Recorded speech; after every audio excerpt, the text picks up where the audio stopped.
ગુજરાતમાં છેલ્લા કેટલાય સમયથી વરસાદી વાતાવરણ જોવા મળી રહ્યું છે. હવામાન વિભાગની આગાહી મુજબ દક્ષિણ ગુજરાતના વાતાવરણમાં પણ ગઈકાલે પલટો જોવા મળ્યો. અમરેલીના વિવિધ વિસ્તારોમાં વરસાદી વાતાવરણ જોવા મળ્યું હતું. અમરેલી પંથકમાં ભારે ગરમીની વચ્ચે વરસાદ વરસતા ઠંડક પ્રસરી. મળતી માહિતી મુજબ અમરેલીના ખાંભા ગીર પંથકના ગામડાઓમાં શુક્રવારે ધોધમાર વરસાદ ખાબક્યો.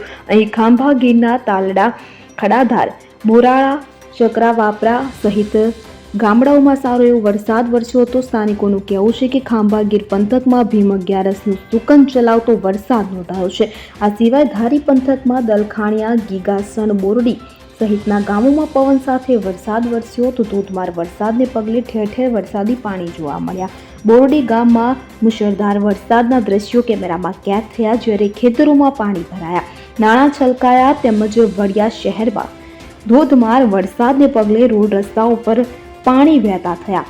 વાડિયાના પીજીવીસીએલ રોડ પર ઘૂંટણસમા વરસાદી પાણીના દ્રશ્યો જોવા મળ્યા હતા, કે જેમાં પીજીવીસીએલ રોડ અને પોસ્ટ ઓફિસ કચેરી નજીક રસ્તા પર નદીની માફક પાણી વહેતું જોવા મળ્યું હતું.